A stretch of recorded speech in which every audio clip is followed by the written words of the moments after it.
he had devised something where he thought it was going to work.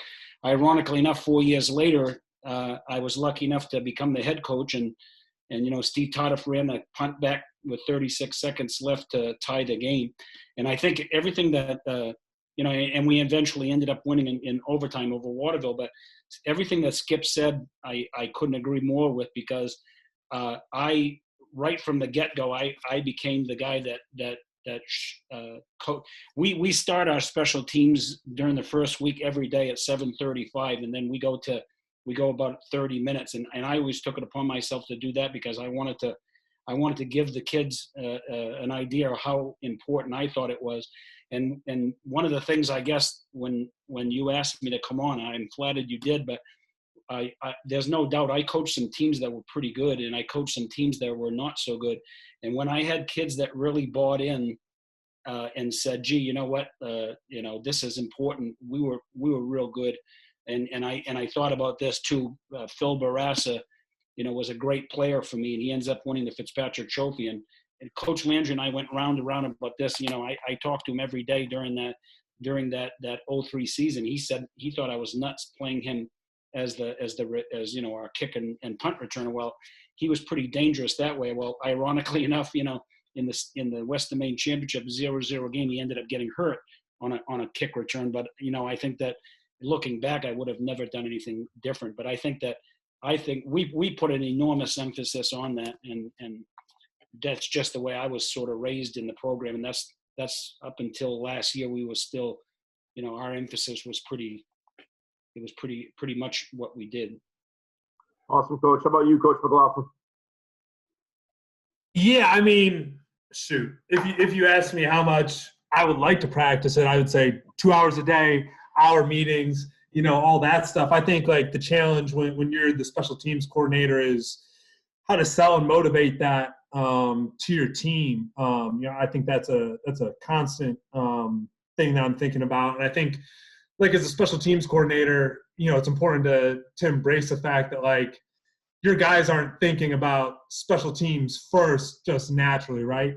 Like, they aren't bragging to the girl in the hallway that they're the left guard on punt. They're saying they're the middle linebacker, they're the running back, or whatever else. So, like, I'm really big on, first of all, the message that I'm preaching as a special teams coordinator aligns with what our head coach wants, but also making it unique and making it special and making it fun to be on special teams.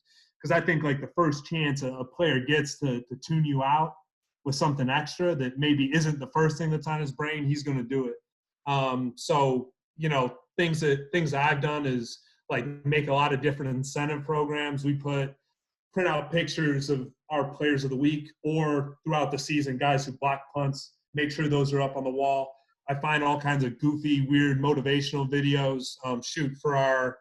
It was a Thursday this year. One of our meetings fell on a Halloween, so I wore the mascot costume to that. Our meetings are at 6 a.m., so finding different ways to wake them up. I think the challenge of a special teams coordinator, first and foremost, is to find ways to get those guys interested and excited in being a part of it. And I think the unique thing that you get as a special teams coordinator, you and the head coach are the only two people that are talking to the whole team. So to be able to have that role, like I said, align it with the head coach, but find a way to be unique and different and fun and have guys excited to be a part of it. Awesome. Coach Wells? Yeah, no one wants to see my face. I'll put this up.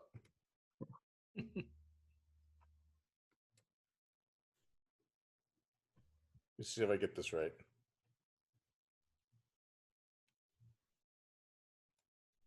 All right, there you go. This is what I think of special teams after almost 30 years, right? Scorched earth.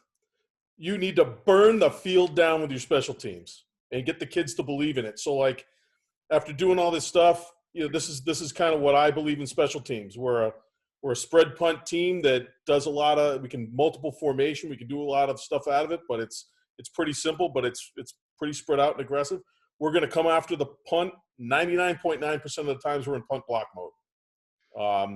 We're going to come after you. That's the best way to block. The punt return is nobody but the kid that's returning it. You can set up every blocking scheme in America. None of this shit works. Go block the punt. All right? have a recoverable kickoff every time. You know, I'm not Kevin Kelly down there and all that other stuff, but we're going to find a way to kick off that's going to be a way for us to go get the football. Ambush kickoff return. You know, if you look at who's making the plays and go knock their blocks off, you got a pretty good chance to get a return. And then we're going to use muddle huddles on our PAT field goal and try to get defenses to chase ghosts and waste time. But the number one thing on special teams that I've always felt is that it is the key aspects in a football game that can change momentum. And you only get so many of those. And you never know when they're going to show up on offense and defense. But when the punt block team goes out there, there's an absolute chance for you to change momentum on that particular play. So that's the thing that I'm selling to the guys, is that these are the key maybe 5 to 7 plays in a football game that are going to get us a win, that are going to completely change things. Like when Coach was saying, you know, at Norwich, when we blocked that punt in that bowl game, like those things, just think about anytime you've blocked a kick, returned a kick for a touchdown, you know, those things have a feeling that you can't replace. It's different than throwing a big, long touchdown pass or having a strip sack or something like that. Special teams crank things up to 11. So, you know, that's how I've always looked at it, and that's hopefully the passion that I had for special teams was given to my coordinator. And then the way that I kind of handled it was this. As the head coach, I ran the scout team for the special teams. So if we're working on our punt block team, I'm going to coach the punt team. And so that way I get a lot more effort out of guys, because the guys want to perform for the head. They want to show dad they can do the right thing, right? So I'll get those young guys out there, or even some of the older guys. They can't refuse the head coach when the head coach tells the starting middle linebacker that maybe isn't on the punt block team, hey, you got to come over here and play guard on the punt look team. And I think that those things kind of send something through the team that says, this is really important. Coach is running the scout team for this. He's not running the punt team. He's running the block team so that our punt team gets better. And I think that those things really empowered the special teams coordinator. It relayed to the team that it was important. And it also, for me as a head coach, where I spent most of my time in my career on offense, now I got a chance to talk to all those defensive kids in a part of practice where I might normally not have been with them. So I think the ability to be involved in special teams is the greatest thing ever, because it affects your team in such a meaningful way, and allows you as a head coach to contact every single kid on the football team. It's the best part of the game. Awesome, Coach. I like the looks of that kicker too. Yeah, you know, he's not my kicker anymore. He's our starting middle linebacker. If any of the college guys, you guys need to be recruiting this kid. And I'm talking to Dan down there too, down in South Florida. He's a kid to look at. He's 6'1", maybe a little bit better than that, 225, 230, can run, can go backwards and play coverage, knock your head off, and then he'll go over on offense, score a couple touchdowns for you too. He's a hell of a football player and a really smart kid. Awesome. Coach Taylor, how about you? Yes, sir. With me, I mean, especially since it's been my life since I've been coaching. I mean, ever since I graduated college, it's been special teams for me all the time. Like being a specialist coach, like that's all I did. So every time teams will go up the offense and defense, I'm usually taking my guys to the practice field, and we're working on fundamentals. We're working on kickoffs. We're working on punts. We're working on sky kicks. We're working on different things and different skills to make us better. So for me, special teams is like a no-brainer. Like it's the funnest part of football to me. Especially this past year when this was my first year getting like full like custody of it. Like when I first got hired by Freedom, Coach Overton, my head coach, he was like, you know what, Coach, this is your baby. You do what you want with it. I'm gonna be behind you and support you 100%. But this is your baby. Take us home and just make sure we're as successful as possible. And I mean, being my first year as a full-time special teams coordinator, I mean, just seeing the success that we had from a special teams standpoint, all the kids coming up to me, trying to get on special teams. And that's a big thing. You got to get the kids involved. When the kids are involved in special teams, it makes things a whole lot easier. When they're asking questions about alignment, when they're asking questions about how a specific return should go, that's one of the most important things, to make sure the kids are getting involved as much as possible.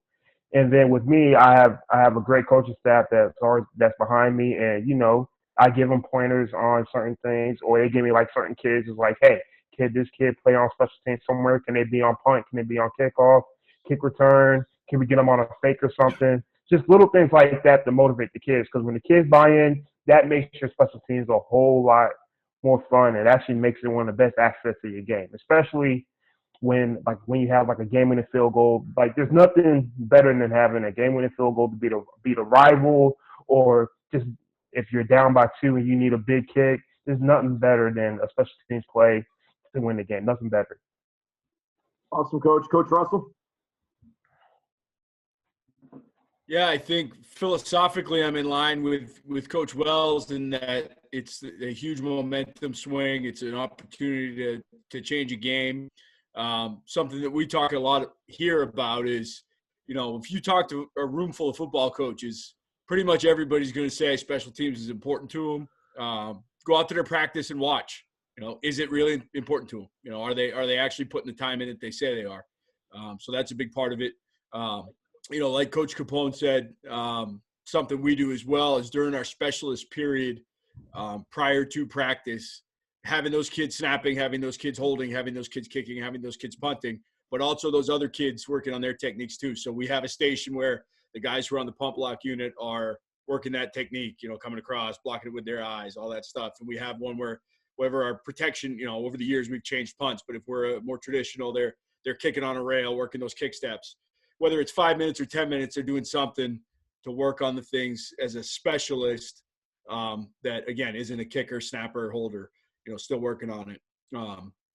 And everybody said it. We're all on the same page here of getting the kids bought in. How do you do that?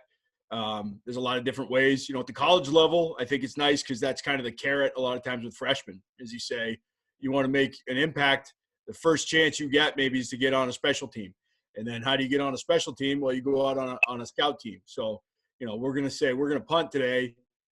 If I got a kid on the roster right now, this happened with him. He came in the door and he's buried at running back on the depth chart. And we had a real hard time blocking him when he was on the scout punt block team. So all of a sudden, guess what? Well, you find yourself on the punt block team. And, that's been his role for the last couple of years. It's pretty much what he does. He's a scout team player for us. And he's not a special teams player. He's a punt block player. That's his skill set. An important part, and Coach Hathaway and I talked about this before, is don't put kids in situations where you're asking them to do something they can't do, or you're not going to get anything out of them. So if you got a kid and you look at him and you say he should be a frontline guy on kick return, okay, and then you're watching it and you're asking him to do something that he can't do, it doesn't work, right? It's the round peg in the square hole. And vice versa, guys may look great, in the drill work of punt block and stuff like that. But whatever it may be, they can't do it. Okay, we're asking kids to do things they can't do. And the next step of that is, I don't know about you guys, but for me, my special team depth chart changes almost daily, unfortunately, whether it's injuries or, it might not be an injury to that kid, but he's backing up this kid, and this kid moved up, and now this kid's got to be the starting wide out, so the head guy doesn't want him. And it's almost daily that we're changing this depth chart. So I'm constantly plugging names in, and then we get out to practice, and I'm saying, well, you know what? I put that kid in at right tackle on kick return, and he didn't get to practice technique. That's not his fault. That's my fault. That's my fault. That's bad coaching. So when you're going to ask these kids to do these things, we got to make sure that they're getting the reps at it. And that to me is when you have success at anything in football, I think you start to see the success pay off.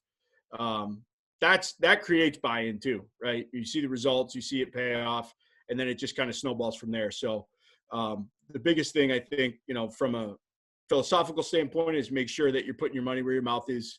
And putting the time into it that you say you are and giving it the importance that it deserves. I'm really lucky to have a head coach that believes in it. He's a former special teams coordinator, supports me, and we spend a lot of time on it. And then also, making sure that you're putting kids in position to be successful and help your team. That's the big thing. Awesome. Thanks, Coach. Coach DePrado?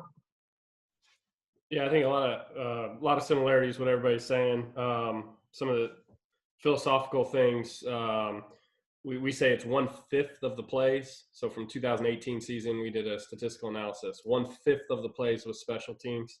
But the stats we had it at 49% of the yards accumulated in a game at the college level in 2018. So one thing that we try and harp on is understanding that's correct. It's 1/5 of the amount of plays. But in fact, those plays are more important than a regular play. right? I didn't play kicker or punter. I played quarterback, right? I throw the ball and it goes pick six. I'm going right back out on the field, right? If we do something on special teams and it doesn't go well, we're not going right back out there, right? So the understanding of how important each one of those plays is something we try and emphasize. I love what everybody's talking about head coach involvement. I'm going to take a different approach to it. Never been a head coach. I don't control those things. Now, if I decide to take a job somewhere, I control those things, right? If I choose to go to a place, now if I choose to go take a job and a head coach says this is how it's going, yes, sir. If I don't like it, well, I get a choice to leave. So I'm going to take a different approach and say, whatever our situation is, it's our job as a special teams coordinator to make the most of that situation. I worked for a head coach that was one of the best as far as all in, bought in, start every meeting. One thing I like, special teams meeting, we start every special teams meeting with a team meeting. Head coach starts it, addresses everybody, and then I'll go up there and cut who we need loose, quarterbacks, offensive linemen, not on the shield, disperse people accordingly. But it's the importance of the head coach starting the meeting. Well, then that head coach, one of my head coaches would go sit right in the front, take notes. It was unbelievable. That coach was also the one that gave me the least amount of time on special teams. So for me, I could sit there and complain about it, or I could find ways to maximize that time. So I think it's our job to manage all those things. And no matter what time we're allowed, that is the optimal time to be successful. Why? Because the head coach said so. So that is the perfect, whatever the situation is, it's the perfect situation, and nobody can hear us say anything else. We can sit here in this round table and talk about it, but our kids, our coaches, our assistants, the equipment manager, the trainer, nobody can hear us say that it is not the correct, heck, our wives, nobody can hear us say it's not the correct amount of time. It is the perfect amount of time to be successful. And then I love the head coach coaching the scout team. I'm a firm believer that even if it's not the head coach, you can have a full-time or an on-the-field coach on the scout team.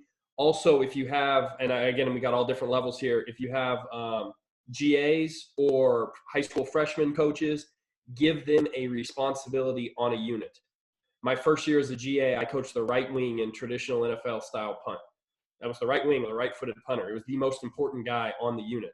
And I coached that, and the guy said, well, what else do you coach? I said, well, I coach the receivers. He goes, no, you don't. You're a GA with receivers. And I said, okay, you're right.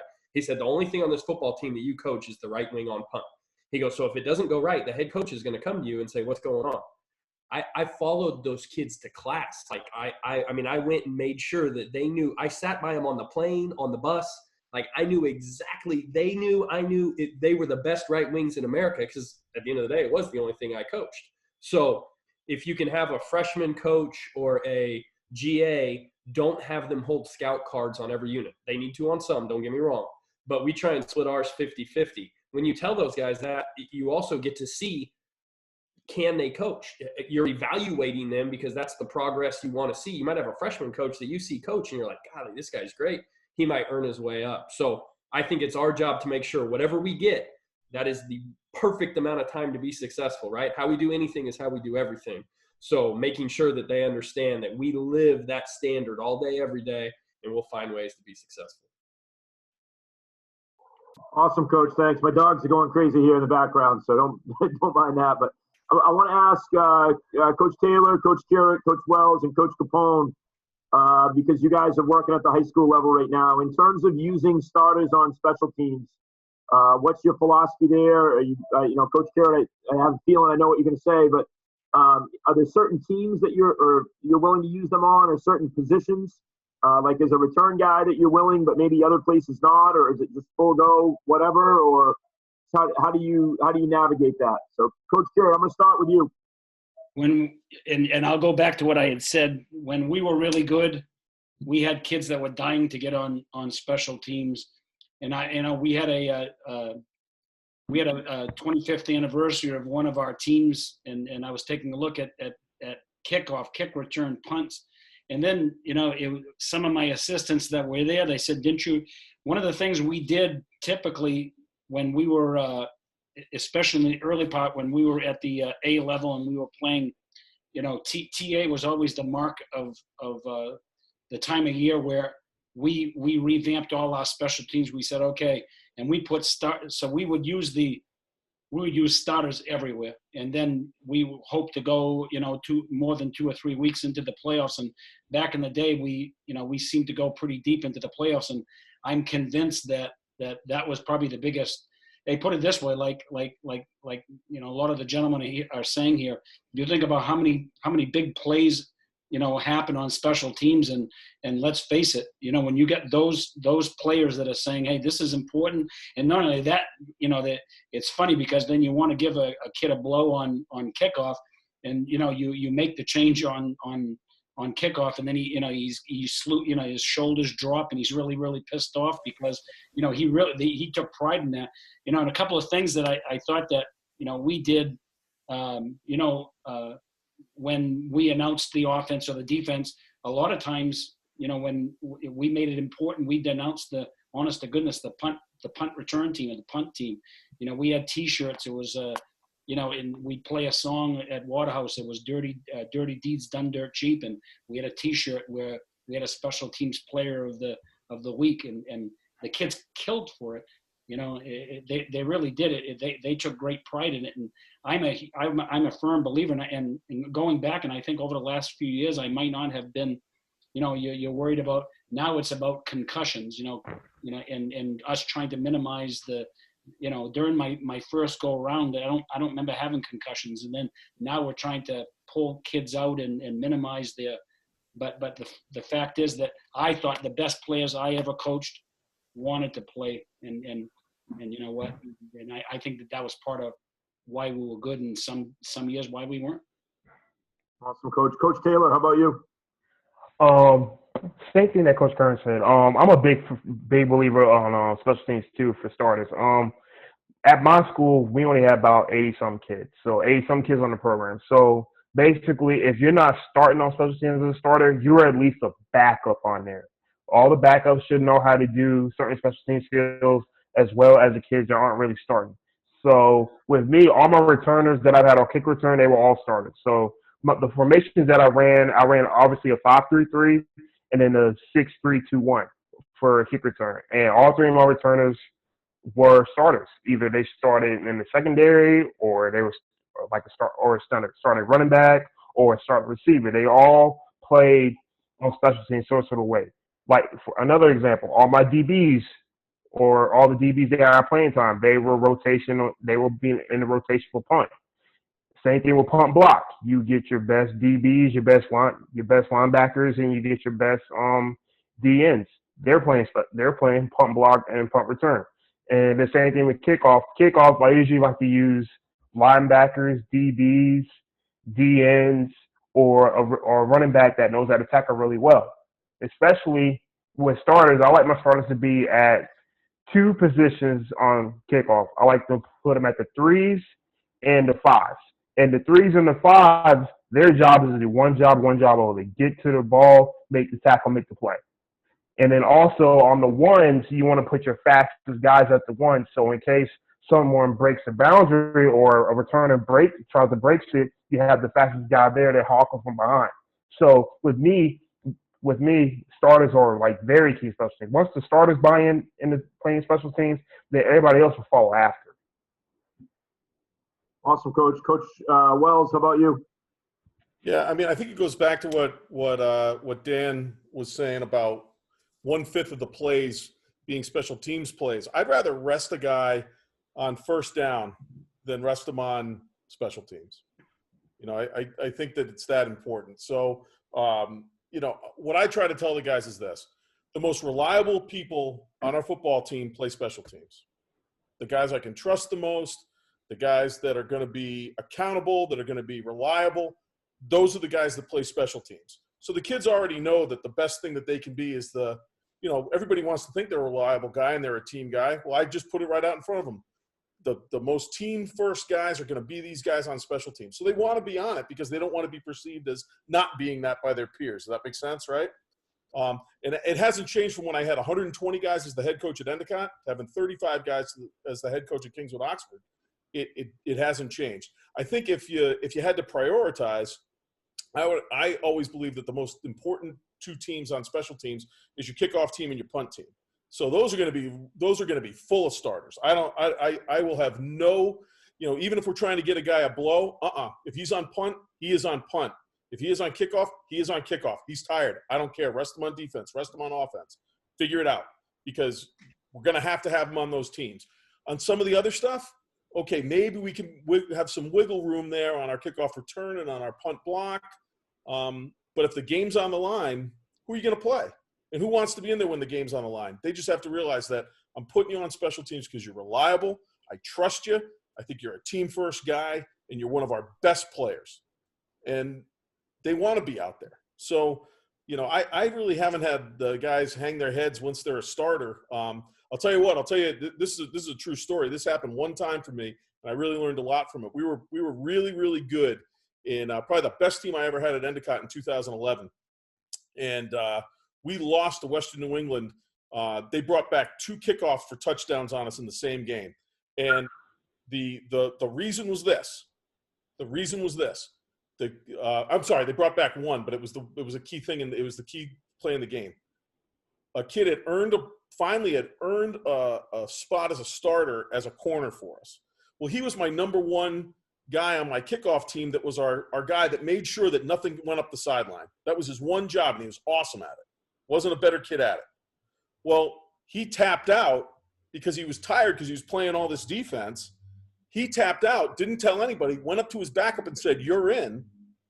And in the chaos of the game, it's snowing and all this other shit's going on. What happens? They go right up the sideline. The other kid wasn't as good, so that's why he wasn't in there. But he's in there, and we lose the football game because of it. That kid got fired from his defensive position as well after that game for pulling that stuff on us. But it just goes to show you, like, you know, that kid wasn't the most reliable kid at that point, because once things change, so they just have to be constantly reminded that your primary position for us is as a special teams player, because like Dan said, those plays just mean so much more than almost every other play in a football game. Awesome. Coach Capone? I echo what everybody else said. I think you got to play your best guys, especially at the high school level. Try to find ways to rest them on offense and defense. My best running backs, All-American quarterback, whatever it is, they were all returners for me.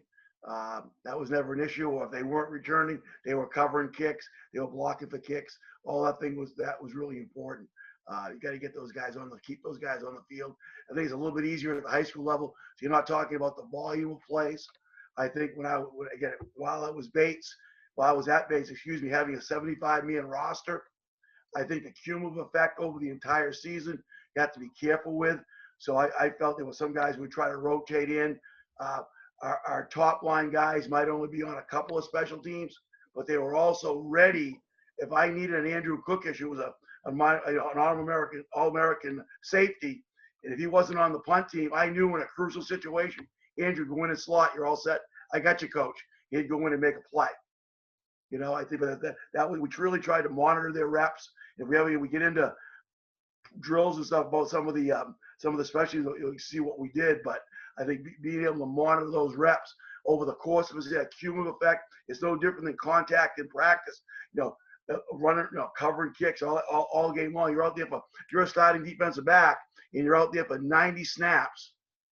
70 on defense and maybe 20 special team snaps.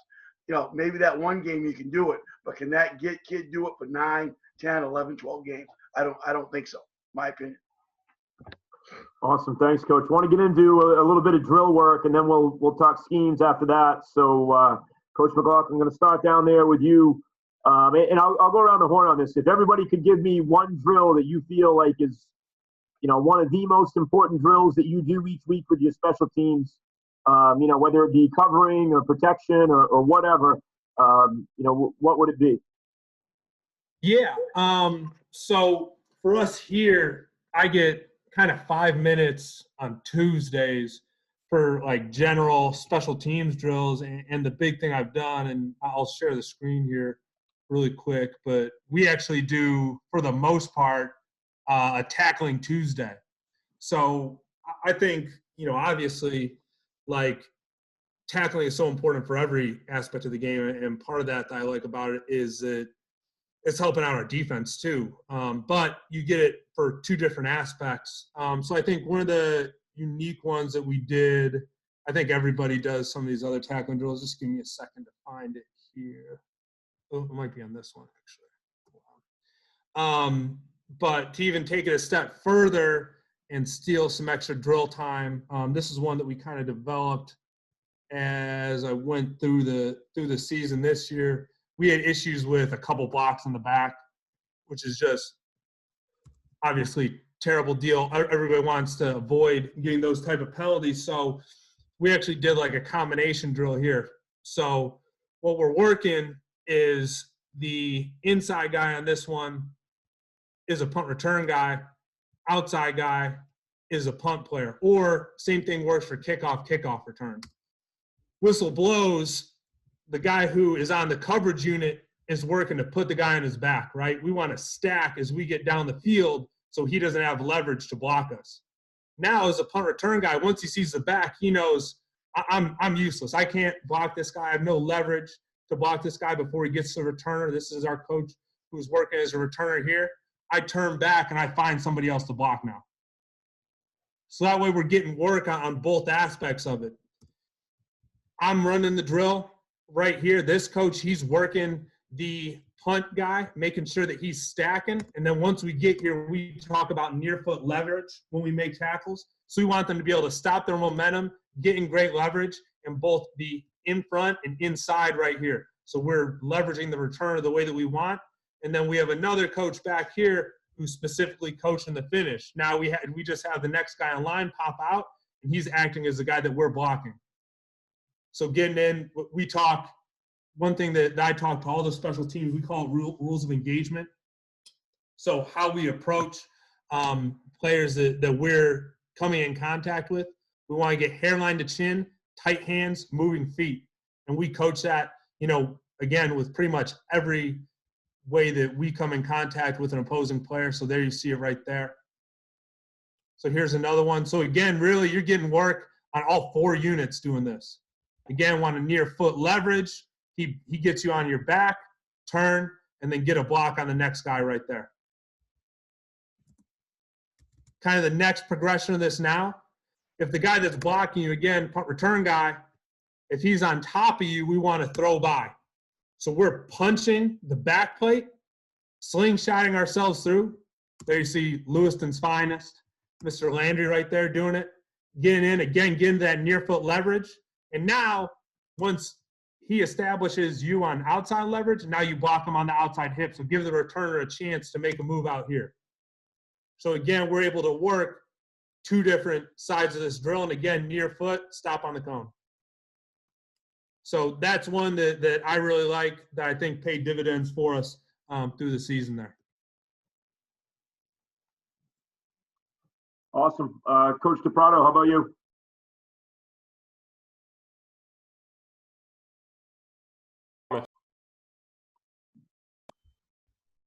Still here. I was pulling up the drill. All right, I'm going to share the screen real quick. All right, the quality of this drill is terrible. Am I still muted? Can you guys hear me?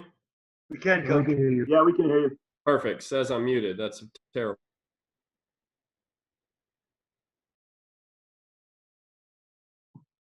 What just happened?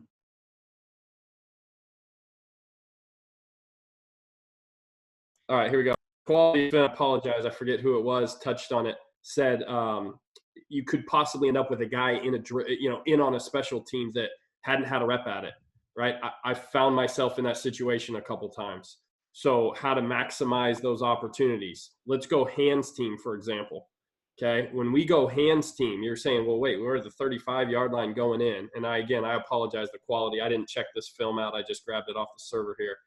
We're simulating like this is the 35 on the other side of the field, okay? We've got this drill 2-spotted. We're going hands team with 2 groups. So what I found, and I think you can do this at any level, we're doing this on one field.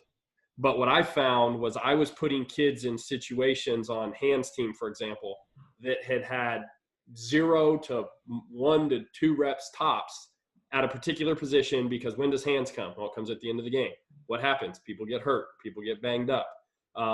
So one thing that we went to was basically we 2-spotted our hands drill throughout the year, right? Not every time, but this gave us the opportunity to get 22 guys reps. So on our hands and on our must on side meaning we must have it, we would 2-spot the drill coach off the film. For me, I get more film time sometimes than I do actual on the field time. Obviously, that's different for everybody, but I think this gives you the opportunity to have 22 guys get reps. One thing I found from this, we had a corner. I think he's actually right here. Yeah, his name's right here. One of the best, I'm not going to say his name. One of the best athletes on the team couldn't get on the field on defense. They just couldn't get him on at corner. I don't know what it was. He's one of the best athletes on our team. He was a backup on hands. And the reason he couldn't get on the field on defense, they said he didn't know what he was doing. We put him out here in this drill, and he aligned properly and executed properly every single time. And I watched it on film. Next thing you know, he was starting on hands team because I was coaching on offense. I didn't know, I didn't know that this kid was paying attention every single time and could do it. So one thing I would say is sometimes how we can structure some of these tough situations, we two-spot certain drills to get great quality reps of even our backups so that we don't find ourselves. Because I found myself multiple times putting a kid in saying, hey, giving them confidence on the sideline, you're going to know what to do, knowing that he has not had very many reps at it. Awesome. Thanks, Coach. Coach Russell? Yeah, I'm going to kind of come at this from a different angle too a little bit. And rather than specific drills, something that I do a lot and I think is beneficial is when we're doing our special teams drill work, we break things down a lot. And I'm sure some other guys do the same thing. But, you do it in offense, you do it in defense, right? You take your offense, you do 7-on-7, and you got your O-line, D-line doing 1-on-1s or whatever. And then you do an inside run period, and you got your DBs and receivers doing 1-on-1s and stuff. Well, I take the same approach with special teams in that, I'll use punt for an example. Okay, we're a shield punt now. That's relatively new for us, but so we'll take the snapper and the two guards, and that's one little pod, and they're working with some scout kids, and then we'll take the physical shield guys, and they're working in a pod against some scout kids simulating, and then we'll take those gunners and put them in a different part of the field. And they're working releases or whatever it may be, and we're working on our fakes. When you're a shield team, you got to have some fakes built in there. So, and then bring the whole unit together, and build to it. So go from even an individual where it's one guy taking a rep on his technique, and then you build it to a small group, and then you build it to a full unit. And then the other thing that applies to all your units, I think. And then the other thing we'll do a lot is take those drills and do circuit type work like you do, teams. I'm sure a lot of you guys do conditioning circuits or tackle circuits or whatever it may be, where you're rotating kids through, and I'll use punt block for an example. We'll have one station where the kids are just working get-offs, where we're really coaching the hell out of getting in your sprinter stance, getting the weight on your hand, getting your ass up, all those stuff, getting your hips up, and we'll work those get-offs and whatever that may be. And then they'll be there for a few minutes, and then they'll rotate to a station where they're just working on the block portion of it, of having the simulation of coming across the block point, blocking it with your eyes, putting your hands on it. They'll then rotate to another station where, very similar to what Coach McLaughlin's drill was, we call it like a trail technique, basically, where you're, trailing that guy down the field. He's gotten off the line now and gotten his release, and you're in his hip pocket. When he throttles down, you throttle down. And if you don't see the front number, don't throw the block, all that stuff that Coach was talking about, and rotate those kids through. And I think you can apply it to just about every unit, in your special teams, to where those kids are getting reps at each part of it. And to me, it just makes sense, right? I'm a defensive coach. We do Indy, we do pods, we do inside run, we do 7-on-7. So let's do the same thing in the special teams game. And you can't do it every day. Sometimes you got to spend more time with the full unit out there, but really breaking things down allows you to really hone in, I think, on the technique part of it, and the fundamental skill that's required to execute. So, that's a big part of our practices, and don't be afraid to go back to it late in the year either. Sometimes I get caught up in doing it a lot during preseason, and then once we get rolling in the season, just keep throwing the full unit out there, and then don't be afraid week 6, week 7 to say, all right, hey, wait, kick return Indy, and like probably everybody else, we've got guys on staff that are assigned to a certain specific position on each unit, and hey, the right guards and the right tackles, go over there with coach and work your technique on kick return, and so on and so forth. So breaking things down and getting small group work and individual work, and then building towards a full unit, just like you would offensively and defensively, I think when you're doing your special teams drills is really important. Awesome, Coach. Coach Taylor? Yes, sir. I'm gonna point out three important things that I do. Three important things. When I was at North Stafford, one thing we used to do really big was half line. So we'll have like the whole punt team out, and the right side will have one coach, the left side will have the other coach, and then I would have the shield, the punter, and the long snapper. And one of the coaches will simulate. Both of the coaches will simulate a snap from each side, and we'll be just working on footwork. So like power step into our block, or like finding which person they had, block, and then cover downfield. Same thing with the left side. Find who you got, power step to your guy, and then drive him, go and cover. Now with the shield and punter, I work on timing. So the main thing with timing is I like to keep it. I like to keep a stopwatch on, and we would have say they have to have a sub 2.7 for us, so sub 2.7. So with me, it's just working on timing with them to keep it below 2.7. The second thing I will point out is have a jug machine. Haven't for kick returners and punt returners, so you can like set the jug machines to like different settings, like work on spirals for punts, and you can work on end over ends for kickoff. So have the returners basically catch for about like 5 minutes, and then the third thing I will point on is the bonsai drill that we do at Freedom. And one of my mentors, Coach Hogan, who used to coach at Ohio and the University of Illinois, taught me it. So I will put the ball at a specific spot, and I would send all the kids to the sideline, and the field goal team would have 12 seconds to get the kickoff. So the kids will run in, and they will have 12 seconds to get the kickoff. They make it, practice is over. If they don't make it, they got to run after practice. So it'll be like maybe like 100s or something, or like back and forth. And they will have basically 3 chances. So 3 chances for bonsai. They make it at least one of the times. The practice is over. If they don't make it, they have to run after. Awesome, Coach. The first time we did that drill when I was in college, my roommate when I was a freshman was a kicker, and he shanked it and kicked the line coach right in the ass. Not make a good impression. Coach Wells, what about you? Yeah, I'll give you 2 quickly. This is just kind of like the same lines of like how to set up a drill, or how to teach something. This is what we got into because I'm a big punt guy, right? This is what we would do for the punt. So, I'd assign a coach to the gunners or the sniper. If you guys have heard me talk about punt, I use 3 guys, but I'll put the coverage guys, those fast guys out here on the edge, and we would have them working combinations against 2 guys against them. So that might be these guys kind of kicking his ass a little bit, and he's got to get free, or maybe first level escape, second level escape to get down. We're kicking to a return guy down here. But then our tackles and big back, our left tackles and big back would work with their coach against the backup tackles and big back here. Here's the right tackle and the personal protector would work here with their coach. And then this was usually me in the middle because I was coaching the long snapper and the 2 guards. And we just go through all the different scenarios. And this way we could get a lot of reps in 5 minutes. It wasn't having to reload everybody. We were just working on each coach working on their individual cadence. So the tackle coaches could be working, twists and the different looks that we think that we might see. I was taking these guys through a set progression that's very, very similar to offensive line play. No mystery that I'm doing that.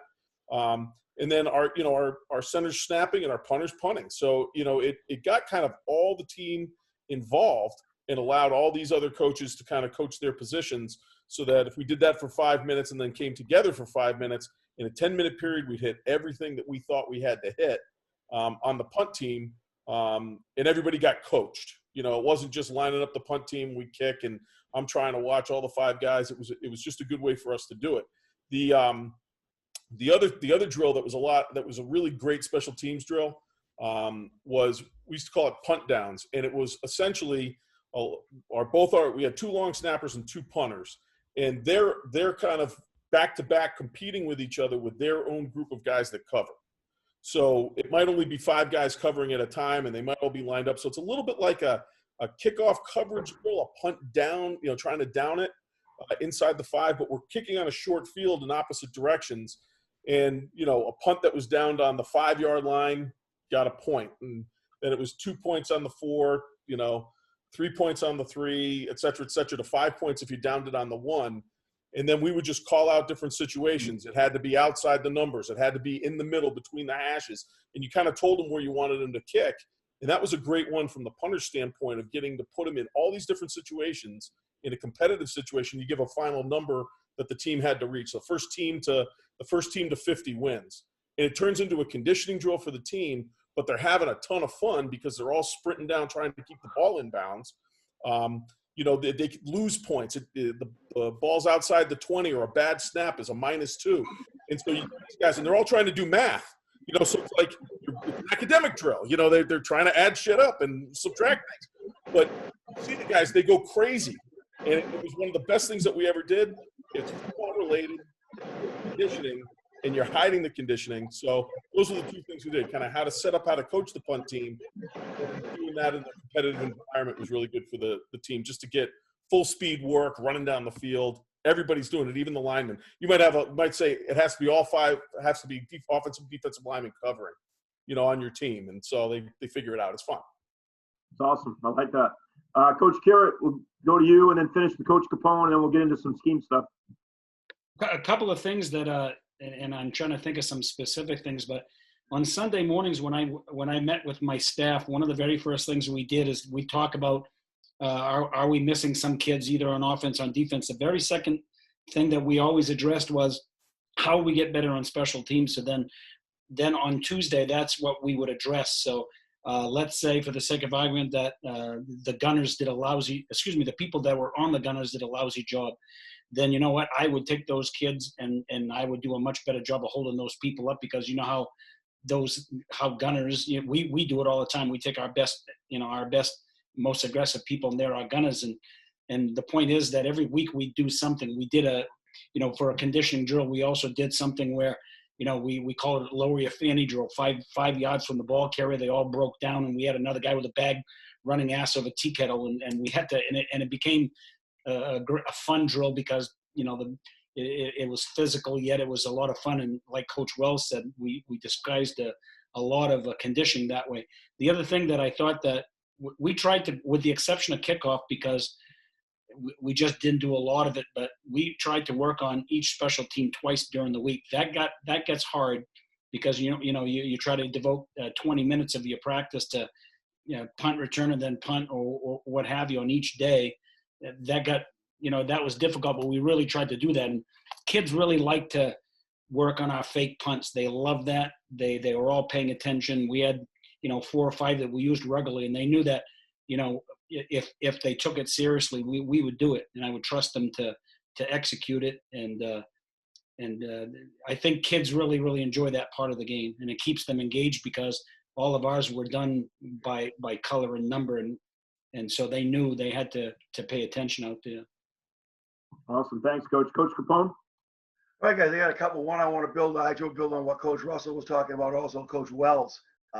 Coach Wells, with your punt cover, punt down, whatever that was. We did that with our punter, long snapper, and our gunners. I'm a huge believer in directional punting. I believe if you're on the hash mark, I wanted the ball punted inside the hash, preferably on the numbers. Figuring that my feeling was it was a lot more difficult for that returner to leverage the field. With our blue punt, we're punting from the 40 in. Obviously, another big one of our goals was to keep the ball out of the end zone. If you expect things out of kids on special teams, you have to practice them. So every Thursday we had competition. We'd have our punter and 2 or 3 gunners. They'd be a team. And as Coach was saying, the bottom line is the ball would not get in the end zone, and we kept score. And it would cost me some money every week. It was a little outing over at Gippers after that practice. But talk about kids competing, guys scrambling on the ground to keep that damn ball from going in the end zone.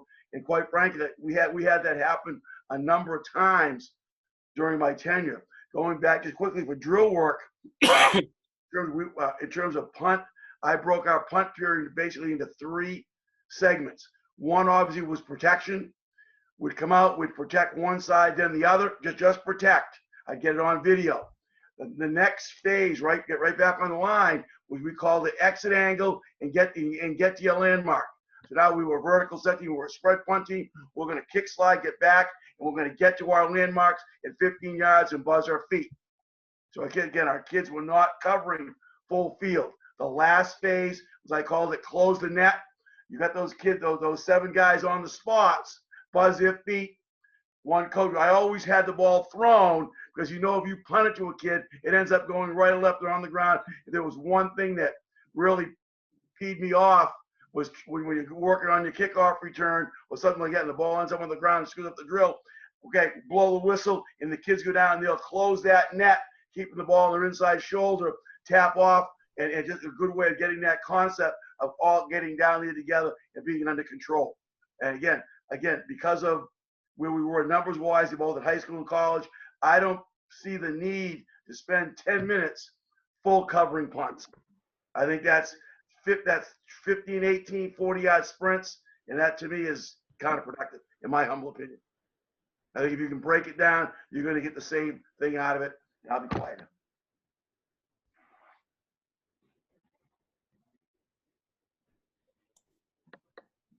Want to get into some scheme stuff now and talk that for a little bit. I want to start with punt because I feel like that's one that people have some drastically different opinions on sometimes. Obviously, some of it, especially at the high school level, depends on what the punter can do. We don't get to recruit those guys necessarily. So, provided that the punter could do whatever you wanted him to, would you prefer to be a rugby punt team, a shield punt team, or a spread punt team? And I'll start with Coach DePrado down there.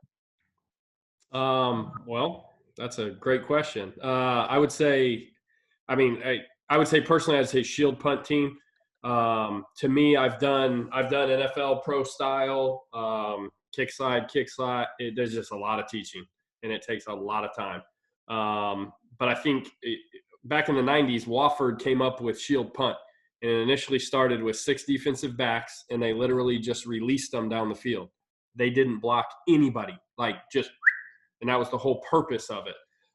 It's evolved like everything in football. Now people are coming after it, and you got to protect a little bit. But I think some type of simplistic shield, man-to-man, and again, I'll be honest, I have not coached at the high school level, but man-to-man, to me, you tell a guy's got a man, he gets the man.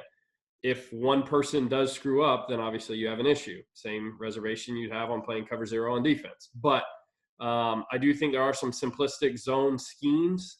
From the other end of that, I think you can get schemed up on zone because you can get an extra hat on the shield. So I am a fan of the shield punt. I think you can simply teach the front line. And I believe it was Coach Russell that was talking about individualizing certain groups. Well, and Coach Wells was as well, individualizing certain groups to teach. I think you can go take that shield, put them on the side over here, and just work all the different looks. And it is exactly what we do at the college level in the frickin' SEC West last year. We took the shield and we showed them 9,000 different looks of people coming at the shield in all different forms or fashion. And we worked with the front line on, okay, you have this guy and then you cover. I would be a fan of the shield. The spread, to me, when I say spread, I think of NFL style spread. To me, too much time, too much teaching. I would stick with shield. Coach McLaughlin? Yeah, I'm definitely a shield proponent as well. Kind of building off what Coach DePrado said, like when I'm creating my thoughts schematically, I'm always trying to put guys in positions where they're doing things that they're good at, right? I don't know too many linebackers or DBs who've grown up doing this and then being able to protect. Conversely, like I don't know too many offensive linemen who are taught to run down the field and make an open field tackle. So, for those guys who are important tacklers for you, having them do a shield punt, their blocking for that is very similar to block destruction. And it really turns into block destruction as it goes. So I'm a big shield guy. I've gone to being a 2-man shield guy. That's what we run here at Bates. I think it allows you better coverage. And in terms of, punting from the cut versus rugby, we were a big rugby team this year. I think when you have deficient punters, it helps cover up some of those deficiencies as well. You know, we got in a bad situation. We had a punter committed who was dynamic.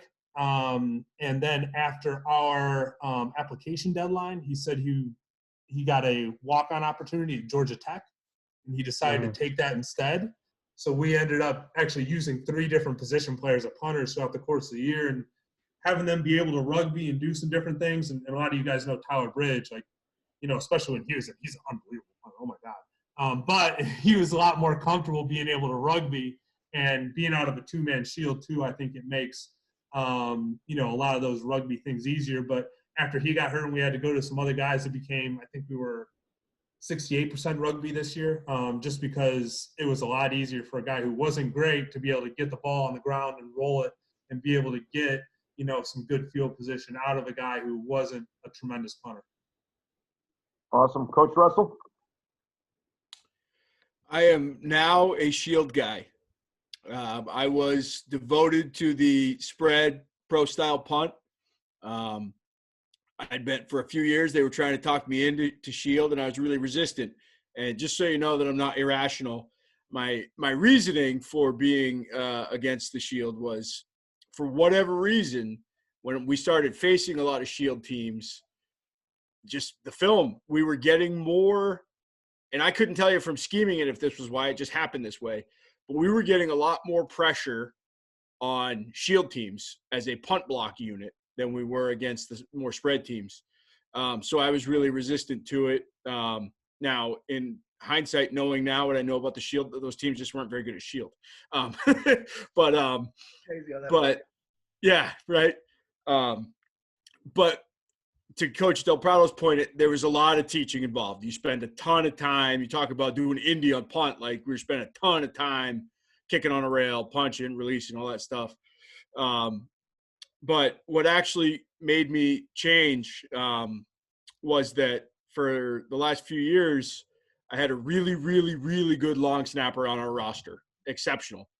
Like, could hit a target every time, zipped it back there, and was just a really good snapper. And that's all he did. He didn't play a position. He didn't, you know, he's the kid that we've all dealt with in recruiting, the Coles stuff over and over and over again. And, you know, he was a really, really good snapper, but we were a pro style spread punt, and whether he couldn't or wouldn't is up for debate, but he needed to be involved in protection, and he wouldn't do it, or couldn't do it, you know, that whatever. He just graduated, so I don't have to worry about it. But he just couldn't do it, you know, and so as a result, he wasn't our snapper. And I was kind of digging my heels in. I can be kind of hard-headed, and I was like, I'm not changing our punt scheme for one guy. Fortunately, I had another snapper behind him on the depth chart that was not quite as good, but was still good, and he could protect like a son of a gun. So I was lucky. So we stayed with the spread. Well, that kid that I talked about graduated, and I only had really one reliable snapper left on the roster, and he couldn't block a soul. So I allowed myself to be talked into the shield.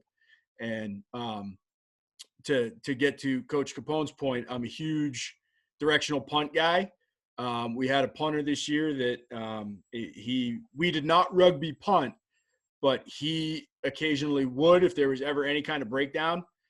He was a real good under pressure kid. He would just calmly take the ball, you know, take 2 steps to his right and get a rugby punt off. But the moral of the story is we were a shield punt. We went, I think it was 6 games before we allowed a yard of punt return. And that was not as rugby. That was, this kid just really had a knack for, and he wasn't a boomer. It would be, you know, 35 yards in the air. That's about the top of his level. But he had multiple 50-plus yard punts because he was so good at punting away from the returner. He'd get rolls, or he'd get just enough hang time to where we'd force a fair catch. So the head coach was happy. Obviously, we're not giving up any punt return yardage, and the kid did a really good job. So that's a really long answer to say I'm a shield guy, and for the foreseeable future, I think I'll be a shield guy until the next thing comes along in recruiting that makes me change my mind. Awesome. Coach Taylor, how about you? I'm a big shield guy, and the best thing about shield, you can actually rugby out the shield. My first year here at Freedom, the biggest thing I wanted to teach my guys is the number system. So and alignment. So from the long snapper to the guard, they had to be 1.5 yards away. From the guard to the tackle, they had to be 2.5 yards away. From the tackle to the end, they had to be 3 yards away from each other. It had to be that exact alignment. When you mess up on alignment, then it messes up the blocking scheme. And my blocking scheme is pretty simple. We use what we call the number system, where the ends will block 1, tackles will block 2, and then the guards will block 3. Now, if it's a 4-man side, they just count 1, 2, 3. Guy in the A gap gets to come through. Shield takes the A and B gaps. We're good. Now, where it gets tricky is when it gets to 5 guys or 6 guys. When you get 5 guys, don't count the outside guy. Count from the inside. So count the inside guy. So 1. So ends will have 1. Tackles will have 2. And then the guards will have 3. You keep it the same. And when you have teams overload, like when they have 6 to a side, or some teams will even have 7 to a side, the shield will make an overload call. Overload. So the shield will either shift right a little bit, or they shift left a little bit, depending on where the overload side is. And the rugby, I keep the same blocking scheme. The only thing I really changed is I would change kind of like the shield setup. Like, you know how guys would have like the 3, but then they have 1 in the back. I would just change it. Everybody line up right along with each other, and then we'll just shuffle over. I like to do the shuffle rather than just run. I'd rather shuffle over so they can so the shield can basically see if anybody coming from the backside. So with rugbying out of the shield punt, the main thing, the punter's got to have good awareness. That's the main thing. When the punter doesn't have good awareness, then it messes up a lot of things. So the main thing you tell the punter during the shield is just make sure you get off the time. And obviously, I keep my stopwatch on me, and you have to have at least like a sub 2.5. So the punter and the snapper have to be in key with each other, just in key every single time. And that's the main thing with punt, is just making sure the kids know their number, know who they have, know when it's an overload, know when it's a 4-man or a 5-man, and then the punter is just getting it off in under 2.45 seconds. Awesome, Coach. Coach Wells, I've got to know you a little bit. I'm guessing you're going to go against the grain here. Oh, you got to unmute, Coach. And leave them like that. Shut up, Skip. No, I'm definitely not a shield guy. I was just a traditional pro style punt guy, and I agree with what everyone is saying about how, it's difficult to get a guard, a kid that's not a kick slide kid to kick slide. Like, we have enough problems with tackles getting them to kick slide. Like, how am I going to teach my strong safety to kick slide, and be on the punt team? We got into how our personal brand of the punt kind of was born out of, kind of necessity. I just made a decision I was going to change the punt for no good reason, and we changed to this tight punt that one of my coaches had done, and it got blocked like 4 times in practice when we put it in, and I was like, that sucks, get rid of that. So we came in, and it was funny. We sat down, and I said, kind of my epiphany, my aha moment as a punt coach is, this is just pass protection. And so I coach my punt protection just like pass protection. It's the only difference is my quarterback's 14 yards deep. And so I just felt like I can protect it like 3-step drop, but the ball's getting out quicker. So, kind of was easy for me to kind of figure that out. And then through just a couple of tweaks here and there, this has been a really solid punt protection. I like to say that guys have taken it from when we developed it at Endicott. It's being used at a couple of different colleges. And it's been picked up from there. I get asked to talk about it quite a bit. And it's simple, but I always say pass protection, punt protection, what the hell's the difference? You can figure it out. And as long as you put your O-line coach in charge of the protection, you won't have any problems. But yeah, I'm a spread guy, a spread out guy. We'll use 3 gunners. And then we have enough in it that I do like the rugby aspects of it, that we can easily change to that and get that if that's our personnel. Now, ask me what we're going to do next year, because I lost my long snapper, and I don't know who my long snapper is right now. So we might be doing something completely different, back to the drawing board. But for the last, over 10 years. So it's got to be 12, 13 years. I mean, the punt was good enough. Now, I'm going to pat myself on the back, but I'm going to pat my staff on the back of when we came up with it, that, I had an ACC coach call me about it and asked me to send him all the information because he wanted to talk to his head coach about it. So they're not using it, but I got asked. So it was nice. But I love it. It's awesome. Great for fakes, easy protection, which is the big thing. And, the times it's been blocked. So it's got to get blocked over the years. I can count on one hand, have fingers left over, and I know exactly why it got blocked. And it wasn't scheme. It was Johnny went left. He should have gone right. Kids screwed it up. It happens. Coach Carrot, how about you? I agree with everything Coach Wells said. That's the only way that I've ever coached it. We're a spread punt team, and we put our emphasis on the punter. We say you've got to get the ball off. This past year was about the only year that we really had issues because we had a revolving door at snap. We could not get a kid that snapped. We had a big issue with that. But over the years, honest to goodness, I'm listening to a lot of. I'm sure that everybody's right. I've never really worried about it too much. I think that we've done it just like Coach Wells has, coached it the same way too in regards to, blocking. Coach Capone, how about you? About 14 years at Lewiston, 6 years at Bates. Spread punt was my deal. I feel comfortable coaching it. Honestly, 20 years of coaching special teams, one punt blocked. Been pretty, and again, but I'll be honest with you. A lot of that is guys have mentioned. It's about having a coach. You have a dude. It's a long snapper. And you got punters that are a sense of urgency. I think that helps. I think one of the things that I always emphasize in the summertime, and even while I was at Bates, when the kids got on campus, is developing long snappers. I found kids in the 7th and 8th grade, and I had easily every year that I was coaching high school football, 5 or 6 kids that I felt pretty comfortable I could put out there in a pinch.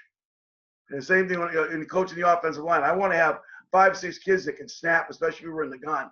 And the same thing with punters and place kickers. You got to identify those kids early. I mean, we're all into 7-on-7, all that bullshit in the summertime now. I mean, I know this summer we're working a ton on special teams.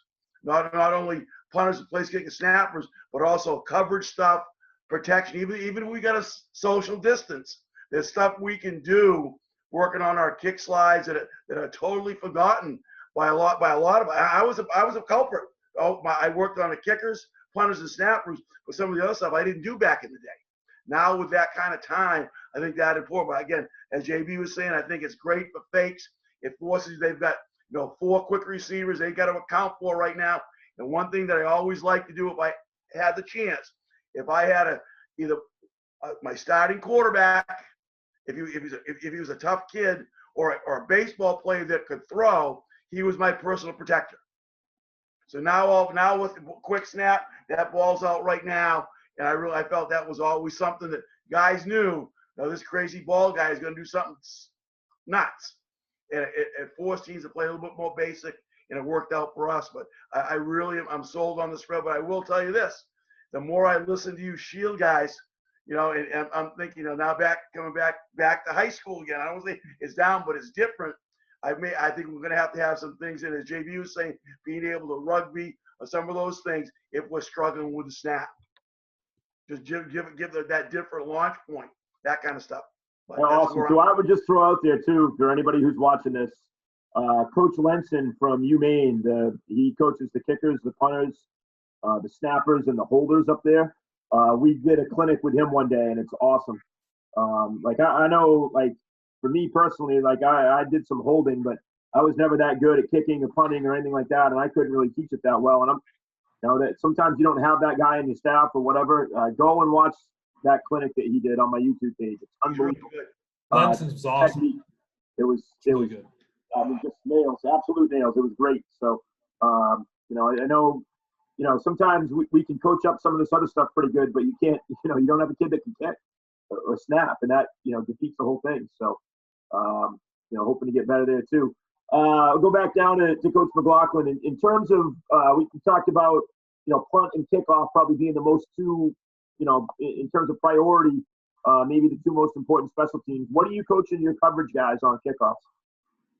On kickoff, here, let me pull it up here. The big thing, and a couple other guys have said it, I think I did too, keep the ball inside and in front, right? And just teaching those guys how to leverage it correctly. This is kind of how we teach our lanes, and actually even before that, let me bring you up here. So one thing that I did with all my special teams units, I think it was a pretty good deal. There we go. So we did a big 3 for every unit. So something that we could put in kids' brains, and a couple guys, touched on it. Like, you might be forced to play a guy who hasn't done a ton of reps at a particular position. So just have some things that they can always remember, that they can do that'll make them successful as a unit. I think people always remember things better in 3s. I think, all you guys with an education background, that's always what I've learned. So it's speed, down the field, squeeze to the ball, and violence on the finish. I talked about the rules of engagement: hairline to chin, moving feet, tight hands. And then we kind of break everything down from there. The speed zone, I think the takeoff is such an important thing, such an underrated thing. Then we talk about the squeeze zone, the violence zone. Once we get within 10 yards of the ball, then we got to go to work from a physicality standpoint. I think just this drill right here, I think can make you so much better. An issue that I think a lot of teams that aren't as good at kickoff have is they don't get that great takeoff. Like, every second is important. So we'll literally do just a takeoff, so full speed to the 50, and they were kind of excited. This is our first day doing it, so they kept going. But just learning how to time up the kicker. The way we teach that, once his approach comes through where they are, then they sprint. And we teach a 2-point stance so they can really get off. Like, this guy right here is really good. He's early. Sprint right there, so he's full speed coming through that line. I think one thing that's really good, too, is to just have some drills that you can do while you're getting the scout team set up. That's always, I think, the hardest job in America is getting those guys ready. So this is just a quick drill that you can do while those guys are getting set up, so your guys aren't standing around doing nothing, coming through there. And in terms of how we actually, so these are all our different drills and stuff like that. So, in terms of how we actually structure our coverage, so we number it from the kick side going left to right, or if we put the ball in the right hash, right to left, 1, 2, 3, 4, 5, all the way through 10. Our ones as a base, sorry about that. Our ones as our base, we call them our hitmen, what most people would call safeties. We want to make sure that they're aggressive. They're fitting off of the 2 and the 9, so the 1 and the 10 are fitting off the 2 and the 9. They want to be 7 yards back behind, folding back in. Our 2 and our 9 are kings of the edge. They're our edge setters. Again, don't like using the word contain. I think anybody who's coached football for 5 minutes, they've told somebody to be contained, and then he's run all the way outside of it, off to the sideline, and the back's cut back up inside him. He said, well, I contained it. So when the ball's returned to our side, we always want to set the edge at the bottom of the numbers, if not further inside.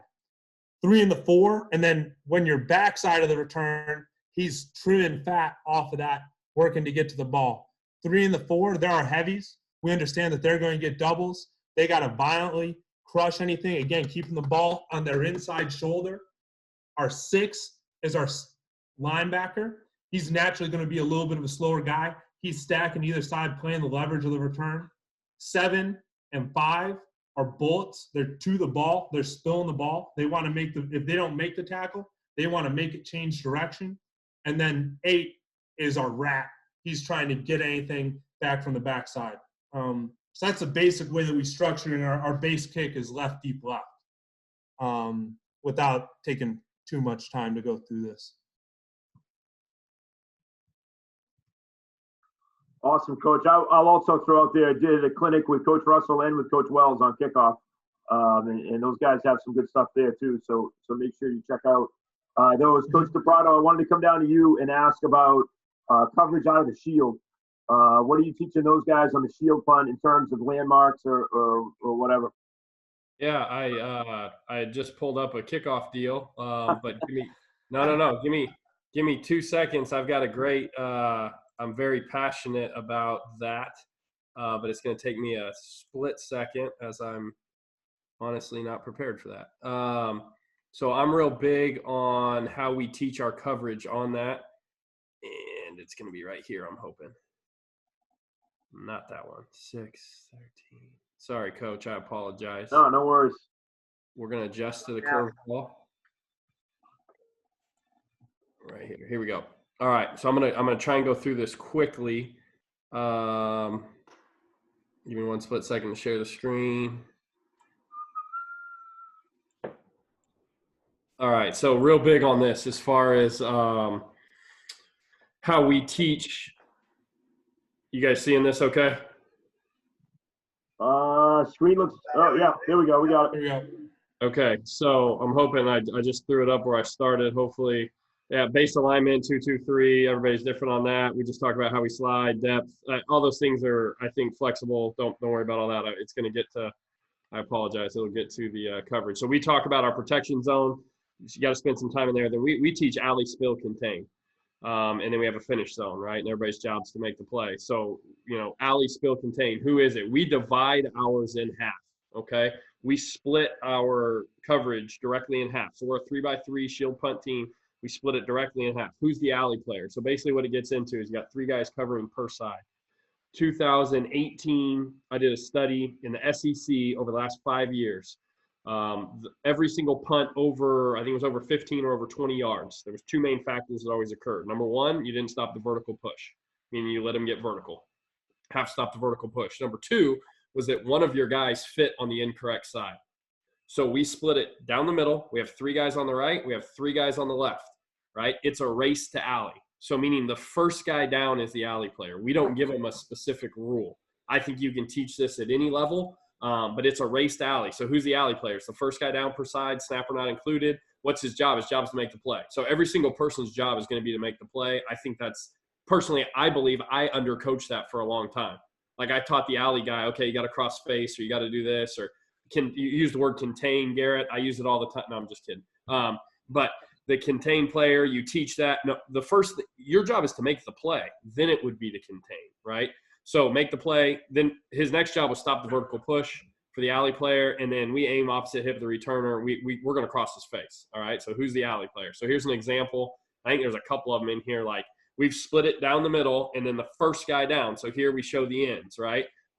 And we put a big red box on there. Stop the vertical push. We want to make it bounce. It's like option football, right? When in doubt, string it out, make it bounce to your side. So here I showed examples of the tackle or the guard, right? It's an alley player, right? Just win. The first guy down there. Doesn't matter. Okay, so there's just a couple examples of it. And I apologize. I just had this. So here, guard and tackle. Doesn't matter. Who is the first guy down there is going to be the alley player, right? So then we move on from there, right? So our alley player is the first guy down. The next guy down is our spill player. Well, who's the spill player? It's the second person down. Simple. What's his job? His job is to make the play. Everybody's job is to make the play. Then it's make it bounce, right? Make the job, make it bounce. And then we have our guy tamped down for leverage. The first guy, we cut loose. Let it go. Whoever's the first guy down there, take your shot. Second guy is more under control. We do vary that a little bit. And they get it because they see the guy in front of them. We don't teach them to look around. We don't teach them to communicate. They take off and run. If you see somebody in front of you, you're not the first guy down. I'm a big proponent of that. If you take off running and you don't see your guys in front of you, you're the first guy down. Go. You're the alley player. If you see someone in front of you, widen out a little bit. You're now the spill player. If there's another guy, you're going to be the contain player. So we just talk about alley, and then the next 2 guys are the spill players. However they fall into that category, that's how they show up, right? And then the third one, and I'm trying to get to it quickly, and I apologize. I got PowerPoint in here, so it's taking a minute. Third one's going to be the spill player, right? Or excuse me, the contain player. He follows the spill player. His job is to make the play or contain it, set the edge, right? We use both of them right there, Garrett. I hope you're impressed, right? So the third guy down is now the contain player, right? So then we go through that. So how do we rep this, or how do we get to it?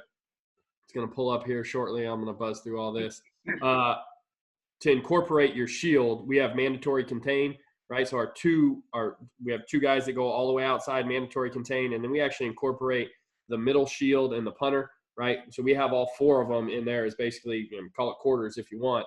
If your middle shield is your big boy, your big guy, say he's 250 if college, if we have a 300-pounder, 330 guy in there, we won't make him go to the ball, right? We will put him to go outside. If we have a smaller guy on the edge, we'll put him to the ball. Sometimes they get involved in it. And then this is how we rep the drill. I think this is awesome. So the first time down, we're going to use cans. We're going to have them hit their landmarks, right? The first guy's down. They end up squeezing, and they're the alley players. Then we have the cans as just landmarks. We don't throw the ball or punt the ball. We have a guy hold the ball so we can get the rep and see where they go. So this is day 1 with cans. Get them lined up. Love this drill. I think it's awesome, right? So this guy, he crosses his face, right? Crosses his face. Now, his job, make the play or make it bounce. Well, he made that play, all right? He made that play. I'm good with that. So there's a couple views of it here. And then here's from the other angle, right, as we're screaming down the field. So these guys are racing now. I mean, it is a race to alley. That's what we say, race to alley. He ends up beating them. I'd love for him to be a little closer. He's playing the drill. The purpose of this drill is to get it shown, not to make that play. And then we rep it from there. And then as this drill progresses, so here's how you really get into it, right? So how do you determine who's getting out, right? Have them run around a bag, launch the ball, then let it rip. Now they're racing. Now they're literally racing to see who gets down there first. And then they adjust from there. So these guys, it naturally takes this course, right, as they're getting down the field, right? Alley, spill, contain, right? Alley, force it to his help, spill, contain. Love it. Great job, right? Or set the edge, G. And then we can split it up and go half, right? We can go half line with it if you're worried about legs, right? You get guys, I mean, we've all been there. Oh, you're wearing out their legs on special teams. All right, kiss my tail, right? Let's go half line drill, right? And then we can go from there. And then you can throw a coach in there to actually ricochet somebody as well. And that now we're adding another element to ricochet off of them to see if we can change that. And then also we'll throw the ball at different angles on the field. But I think I think this hits on a lot of things that coaches in this talk here touched on, as far as splitting up the drill, simple teaching, and just letting them rip. And we cut them loose. We do not hold them back. It is guns a-blazing. After they protect, we're hitting it running. Awesome, Coach. You took the curveball well. Yeah, thanks. I'm going to keep going with the off-speed stuff. Coach Russell, I'm going to you now. Your game planning on how you're going to block a punt for the week. What are you looking at with the other team in terms of either their scheme or personnel or whatever to determine how you're going for the block? Or do you just kind of have a standard block that, or a couple blocks that you use? How are you scheming that up? Well, the first thing is something for us is I'm like Coach Wells in that I want to be going after the punt. Maybe not 99.9% of the time, but over 90%. There's nothing worse than you're in, return mode and there's a bad snap or a bobbled snap or something, and the kid has time to bend over, pick it up, and chase it. You look like a fool. I saw that happen on a Thursday night Maction game one night, laying in bed, and they said, nope, never to me, never going to make it happen. So there's always going to be pressure on that punt, okay? But to me, when I look at, are we going to go after a punt? I think you block punts on long snappers. I don't think you block punts on protection, at least at our level, as Division III players. I'm going to watch a snapper and see where his deficiencies are.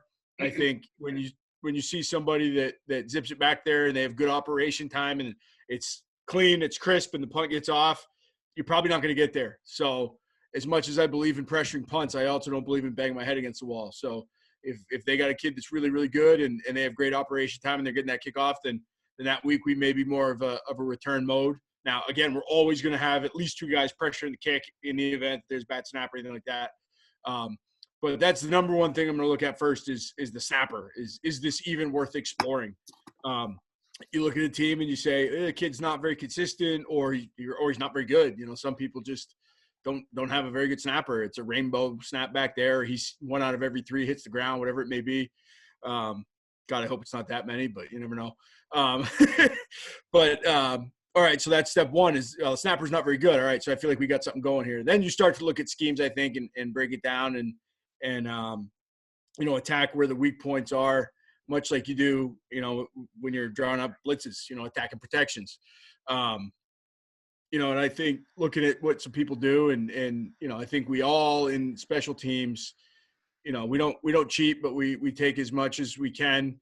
I remember watching Florida block a whole bunch of punts a few years back with Chris Rainey, and they had all these highlight films of it. You're like, oh, that's awesome. And then when you really looked at it, you said on every single one, they were grabbing a jersey and turning the kid's shoulders and pulling.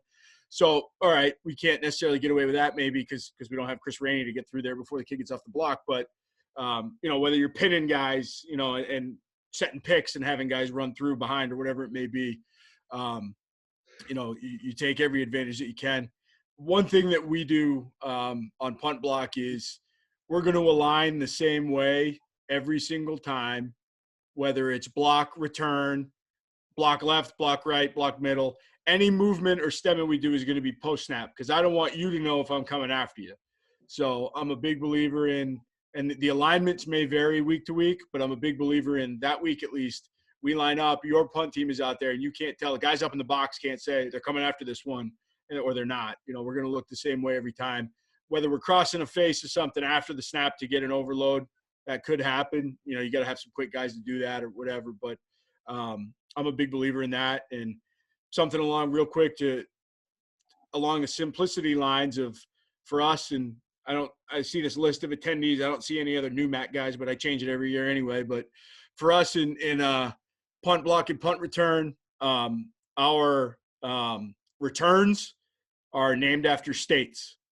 So we have 3 states, and it's for a right return, a left return, or a middle return, and the state's not always the same. And then our blocks are countries. So what that helps with is, first of all, if they hear a country, they know it's a block, and then they'll know if it's which way it's coming from. And it also helps is the kids we talked about, the kids going on and off the field, and some kids run out and say, Coach, what do we got? And I could just yell one word to him, and he hears that word, and he's like, okay, it's block right or whatever it may be. But to circle back, my first thing I'm always going to look at every Sunday is their snapper any good? And if he's really, really good and they have really great operation time, then I'm probably not spending a ton of time on block that week. But if I feel like we can get one on the snapper, I really think that's who you attack. Awesome. Coach Taylor, coming to you next. Yours is you need an onside kick. What are you how are you going to get that done when you need one? Oops, you're muted, Coach. Yeah, I got it. Yep. So with me, when it comes to onside kicks, the first thing I look for obviously is personnel. So with personnel, I look at kickoff return personnel. And one thing I like to do during games is test teams with sky kicks to see how those up men and the middle guys deal with catching kicks. If I know that they can't catch or they bobble or they muff a couple of pop kicks, then it's like, okay, I know exactly who I'm kicking to. I'm kicking to you, and we're going to see if you can catch it. And it's actually worked for me 3 times in my career. So, one playoff game in 2015, I pop kicked to a kid twice. He muffed one and caught one, and then when we needed an onside kick, I was able to onside kick it to him, and as I suspected, he muffed it. So next thing you know, we recover it and we score a touchdown. We win that playoff game. And from a onside kick standpoint, with me, you got to have 11 dogs, including the kicker, on the field. You got to have your best 11 on the field, your best 11 who will go out and do anything to get that ball back. So what I look for my safeties, my linebackers, my DNs, or it could be an offensive guy like a wide receiver or a running back. But you have to have 10 guys who would do anything possible to go get that kick. And some people and some kickoff teams like to go to a 3-point stance when they recover it. No, I just go 6x4, and I'm going to kick it to the weakest link. Coach Wells, yours is fake punt. So give me a lot of it obviously is by feel when you want to go for one, but what gives you a feeling, when do you think is a great time to go for them? And then 2, give me a good one that you've completed sometime recently. A fake punt? Yeah. Jesus.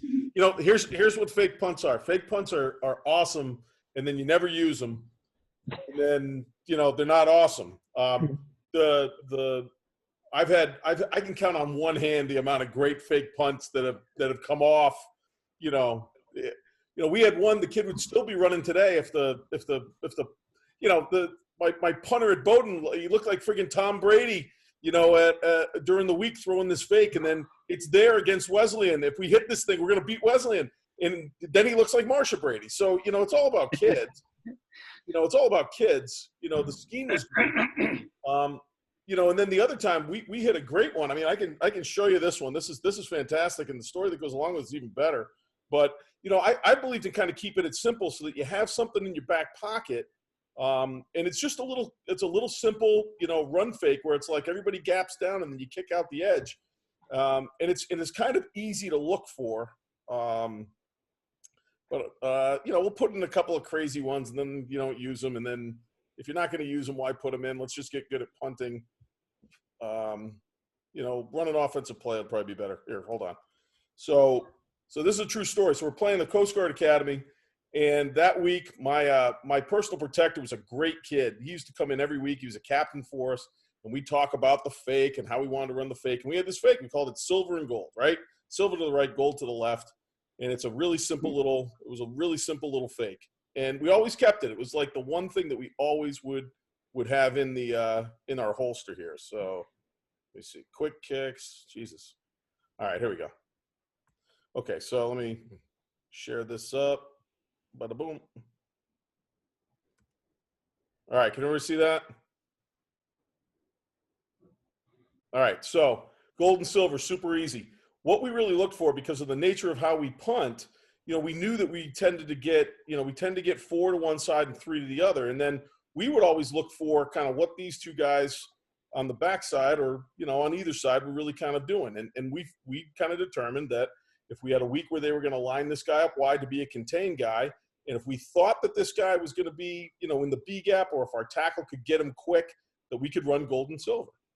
Well, here's the game, right? So we're playing the Coast Guard Academy, and here we go. So here it is live in action. So make the call, boom, snap it to the personal protector. There he goes. Huge play in the game. It was a huge momentum swing. It was a great deal. Now, here's the reality of this thing. I never called it. Because it was a thing that our personal protector was kind of keyed in on. So I'm looking at it and I'm going, geez, that guy's kind of wide. And then, I said to my special teams guy who was down the other, I said to Drew, I said, it looks like that kid's in the B gap. And Drew goes, yeah, this would be a great time to call. And before we knew it, the kid's yelling out gold and he runs it. And after the game, one of my college teammates is at the game. He said, that was a great call, JB. I said, well, go tell 39 because I didn't call it. So if you're asking for great fakes, I don't have great fakes. I think that, you can find some things that'll work, but you just got to be willing to call them. And I don't know that I'm always so willing to call them. But we always carry gold and silver because it's a simple one. It's something that you can train the guys to look for. And because we can get teams to go very vanilla and predictable on how they're going to rush us, they tend to be pretty gap conscious. And once a guy gets a nose out of joint on the gap like that and slides to the B, then we know we can get that. Because the kid on the outside is not looking to blow up a kick-out block. Like in that play, if you go back and look at it, the big back missed the call. He just stepped up like he was protecting for the punt.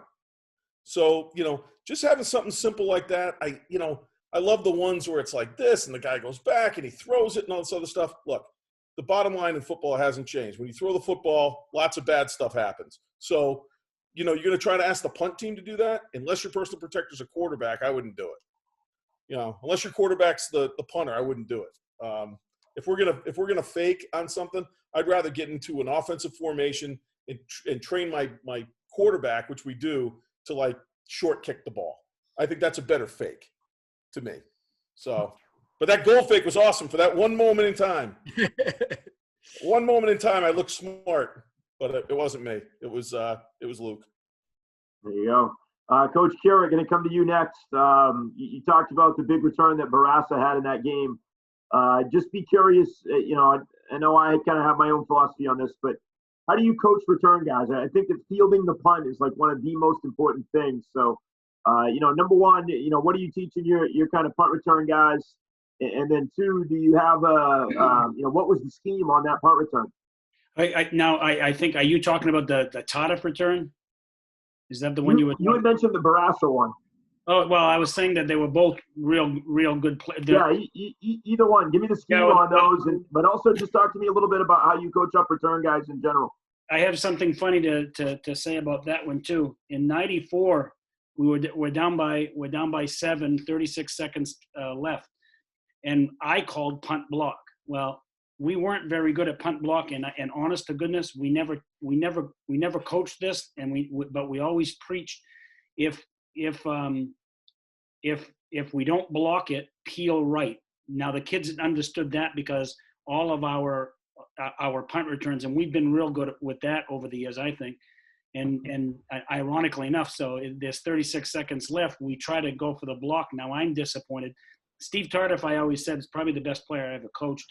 And what he did is he started up the left flank. Well, what he had to do is we always tell that returner, bend it as much as you need to try to get yourself to the wall. The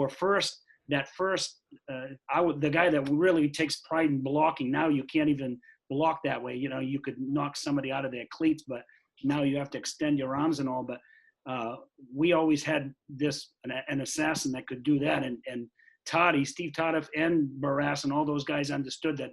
Wait for that one block. And if you have to bend it, if you have to give us 10 to go yard, then do it. And sure enough, I mean, he ran it back 70 yards for the tying score. And I think that those guys, that Steve Tardif, some of those guys, Barassa, I think that those guys have a knack for the big stage, and I think that they're real good at it. And I think all of us have probably had those guys, but again, they're special players too. But in regards to the wall, that was something that literally had gone back to St. Louis High School in the 60s and 70s. Most of you guys don't even know what St. Louis High. That was a parochial school in Biddeford, and Coach Landry kind of adopted it from Coach Cody, God rest his soul, just passed away. And we always have done the same one. But I think that those return guys are, they understood that if they had to give a little to get a lot, then go for it. And sometimes it didn't work, but more often than not, they were real good at it. Awesome, Coach. Coach Capone, we'll finish up with you. Give me some thoughts on extra point. Do you like to muddle huddle? Do you like to just go out and kick it? I do. What are you thinking? I do. I'm a firm believer in muddle huddle. We called it swinging gate when I first picked it up back in the early 80s. Offset huddle to one side, long snapper, kicker, and at least one or two receivers out there. We had 3 or 4 different options we could run off of based on what we saw. Numbers weren't right, we would shift and we'd kick it. Again, I think that's something you have to install. I think if you're going to kick extra points successfully, I think it's something you have to do every single day. You have to have a 5 or 10 minute extra point period every single day, so the kicker gets used to the live snap. Not necessarily going to come block it every day. You may come off the edge a little bit or whatever, but that's my feeling is, yep. And I was fortunate to find a number of times to have a long snapper that had an eligible number.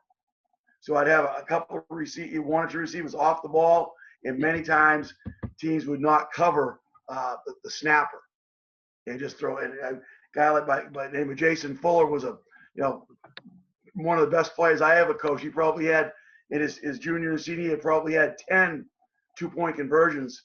The quarterback called it even when it wasn't open, and he'd still catch the ball. Another thing where you look really smart, and it was really kind of a dumb move, but ball ends up being. But I believe in that completely. Did you let the kids decide on the field?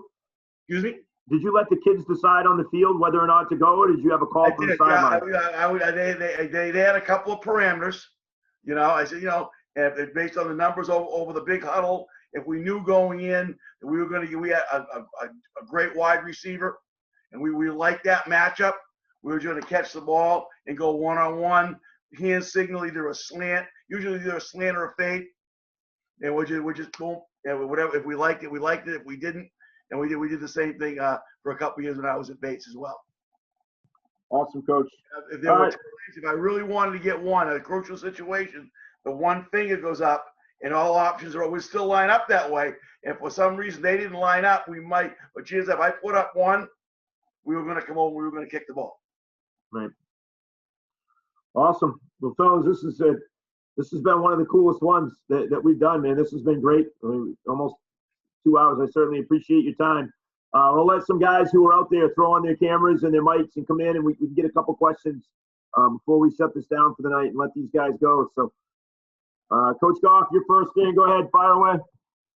Two quick questions. One for Coach Wells, and if any other special teams coach would like to comment on it as well. I'm asking you because you like to block punts 99.9% of the time. Have you found more success in blocking the punt by coming up the middle, coming around the end, perhaps somewhere else? And in terms of your blockers, do you like guys with length? Do you like guys with speed, a combination of both? What are you looking for in terms of the guys you're sending to block the kick? Coach, yes. You hit the nail on the head. You got them all, Coach. That's it. Solved. Problem solved. Perfect. I think it goes into kind of what Bill was saying about like knowing what the scheme is, like understanding what the punt team's trying to do and attacking it like you would attack a protection. I've always tried to have my defensive coordinator really get involved with me because I'd say, how would we blitz this? How would we blitz this? And that was kind of a great way for us to kind of figure out how we were going to kind of go after it. I do believe that, if you look at it, the fastest distance between 2 points is a straight line. I think if you can get up the middle on somebody, you're going to have a much better chance of blocking a kick than someone coming around the edge. Because all I have to do is redirect that edge pressure and push it a little bit, and he'll never hit the block point. But if you can get pressure up the middle somehow, and this is where Bill was saying, like you're gaining an overload by having somebody cross face late. If they can cross face after the snap and get across and get up the field, that's where you're going to get most of those blocks, and most of that pressure is coming up there and almost running by the punter, sticking your hands out and taking it off his foot that way. So I would always like middle pressure over edge pressure, because here's the other little secret, right? That's not a secret. People are worried about edge pressure more than middle pressure. And like the angles just say, if I can get pressure up the middle, I can get a better chance at a block. Now I will say this too, even with a great long snapper, if I can affect the punt and not block it, it's almost as good. So if I can get the kid to shank it or to get a little nervous and that thing goes off the side of his foot and it's a 9-yard punt, mission accomplished. We just gained at least a first down, if not more, by affecting the punt rather than actually having to block it. Because blocking punts, right, Billy, it's hard. It's hard to get there and block that thing. So No doubt. I would say I'd always try to get something. Ask your line coach what blitz he hates. He hates the freaking cross dog shit where they force the center to go one way and then they come the other and you're screwed. Well, think about the long snapper. That's a hard job, especially if he's involved in your protection. So to me, I like the inside stuff. I'd like to cross it up. And yeah, if you can get a quick tall kid, he's better than a quick short kid sometimes just because he's going to have a little bit more length. But best kid I had blocking kicks was Topher Pochubit from Chevrolet High School. That kid was, he was 5'8" and could get there. And he just had a knack for it.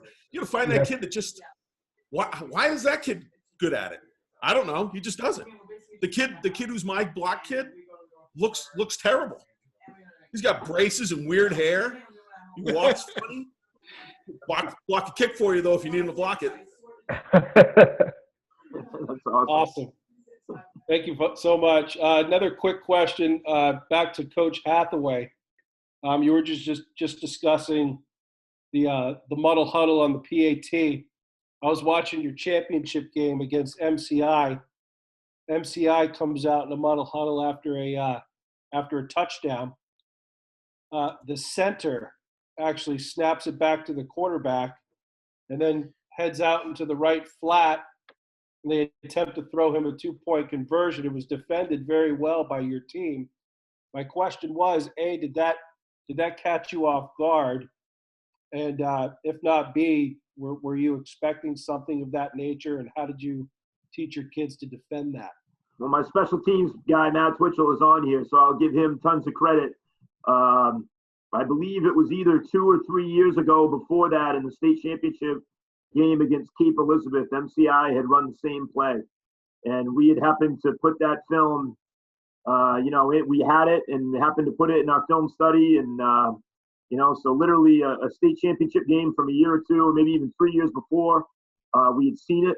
We knew that watching them on film that they like to do that on extra points anyway. We'd seen it in some other games, not that specific play, but that specific play we had seen, and we took our best player, number 88, Cam Jordan, and we put him on their center and basically told him your only responsibility is to jam him and not let him catch the football. And I bet we had repped that play at least a dozen times that week, probably. Wow. Yep. Yeah, I'd like to say it was all me, but 2 years ago we went to having a special teams coordinator. I'd never had one in my life. I'd always kind of done it all myself, or had different coaches coach different positions on them. And then 2 years ago, Matt took over and did it for us, and it's been the best thing, one of the best things that we've done, because his attention to detail and the film study saves us in situations like that, for sure. So credit to him. Yeah, kudos to your special team coach for spotting that a couple of years ago. I had to replay it a couple of times and ask myself, was that legal? I personally hadn't seen anything like that before. That's a good one. Awesome. Coach Saintler, how about you over there? I think this is maybe the best Zoom roundtable I've seen so far. It's really good, and the passion that you guys show. One of the things that we found is we spend time every practice, whether it be fundamentals for special teams or on special team execution, and twice a day during doubles. One thing we started to do was to grade every special team, every player, every special team. So do you guys, any of you guys do that? We do it for points. You get positive points for good things, negative points if you missed an assignment. You're the last one down the field on kickoff. What do you guys do for a rating system? Coach DePrado and Coach McLaughlin, you guys want to take that one? Yeah, sure. Yeah, for sure. You want to go first, Coach? Sure, real quick. Yeah, we do it just like you would on offense or defense. We grade every single player, and then we grade it by unit. So we actually give a unit grade at the end. So what our punt team rated out, what our punt block team rated out. Coach Wells, I figured you'd like that. We literally call it punt block. And then we do each unit grade, and then each player gets an overall grade. So if a player plays on 3 of the units, he's going to get a grade per unit. And then just in a simple Excel document, it just goes right across, and I get his total grade for special teams for that particular game. So we do it just like we would for any position on offense or defense. We grade every single player, unit and per player. Yeah, so we do something similar as well, and then I'll show you really quick what we like to do. What we do for our Sundays when they come in, I think this has been really good for me. We do hidden yardage. So our goal for Kai enjoys our punt, block parties, our punt block, K-Bo's our kickoff, house calls our kickoff return, right? So our standard for punt is we want to have a net of greater than 30. I looked through in Division III, the average net is a little over 31. So we set 30 as that number to be nice and round. For the block party, we want it to be under 30 for our opponent's net. Kickoff, really simple, just off of the, where we get it on a touchback. So the 25, we want to pin them inside the 25. And then house call, we want to get it past the 25. So, this was a really easy way for just a thing to be able to show our players right as they come in, they can kind of understand, how we did poorly or well for a certain game. So, you see a net of 30 is a 0, 25 is a -5, 28 is a +2, what have you, as you go through it, total of 17. We also count explosives, which I think is really important. So if you get a plus/minus of more than 30, and then, if the ball's turned over at any point, that's automatic +30. Then, those are obviously the big plays in the game. Those will be highlighted with their green or red. I should have picked one with the examples of that. We show the penalties, which is obviously something we all want to cut down on.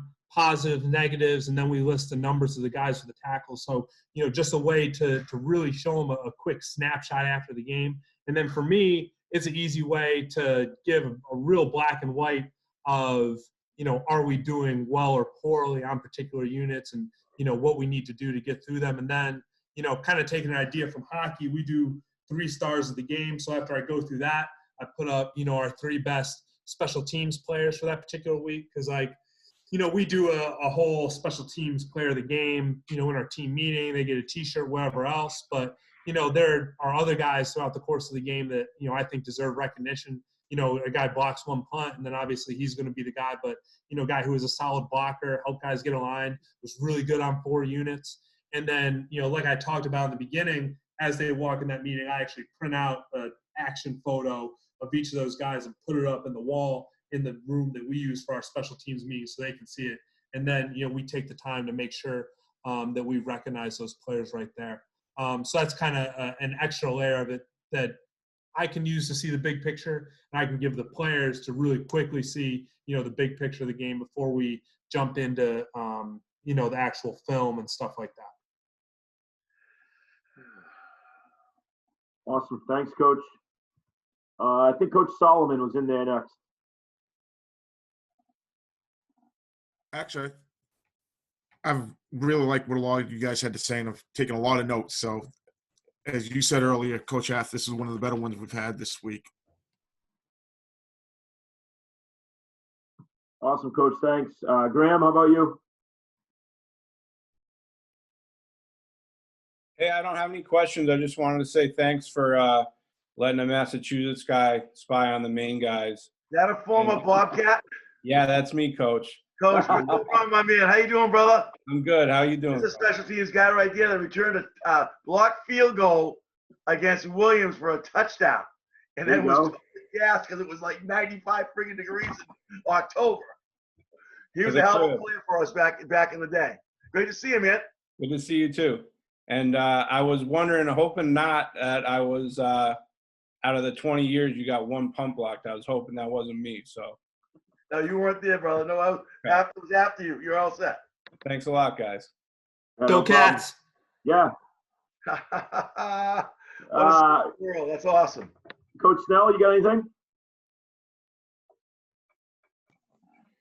Yeah, knocked over my phone there. Had a couple quick football ones and actually a non-football one for Coach Wells at the end, if that's okay. Real quick, any subtle changes you guys may make based on punt-wise, lefty or righty. We got both right now, depending on grades. Our right-footed kicker is pretty good. Our lefty does well enough, but our lefty is better at grades than our righty. So if that makes sense, we're going to be looking at both of them this year. Coach Russell, you got any thoughts on that one? Have you ever had a lefty? I have. Once, for me, once we went to Shield, I didn't have to do any adjusting. This year we had a few different punters. We had one kid who punted for us consistently in games, but we did have some different kids who did some punting. And being that we were a straight on team, we didn't have to do any adjustments protection wise or anything. We were basing our protection shield wise on where the pressure was coming from, more than the personal protector was making a call. So it was more on that than the foot of the kicker. I know some people that are spread teams that'll move the personal protector, from the right to the left, depending on the foot of the kicker, stuff like that. To me personally, if your scheme is sound and you're not doing any rollout type of stuff, I don't think you need to mess with it too much. I think it can get, if you start screwing around with protection because of the foot of your kicker too much, it becomes more complicated.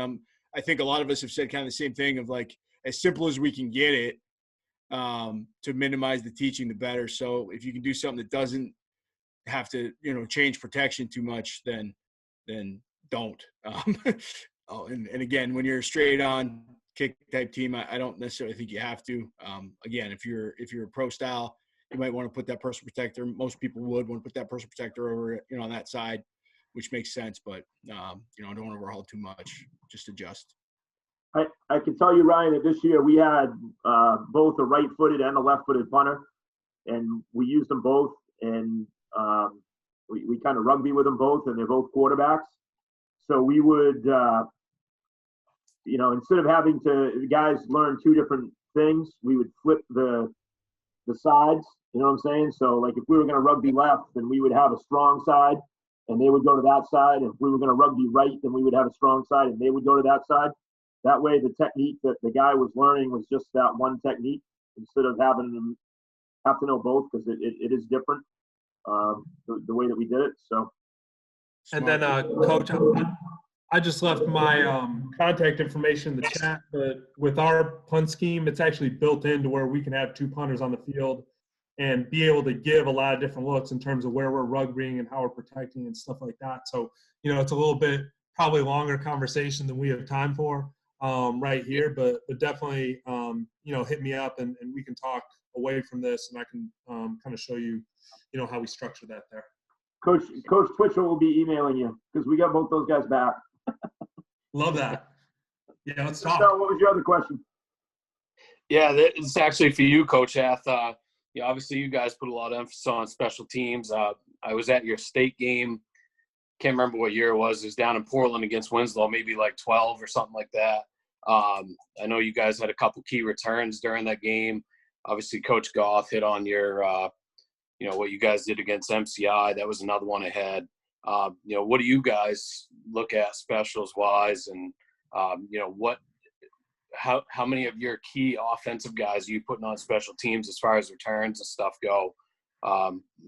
Putting them in that important situation as well. Yeah, we've definitely done a better job the last couple of years since we put a coach specifically on it and emphasized it a little bit more. I'm always nervous about I always try to give as many guys as I can a break on kick and kick return. It's just, I feel like there's not a lot of guys who are super willing to be on kick return in the front two lines anyway.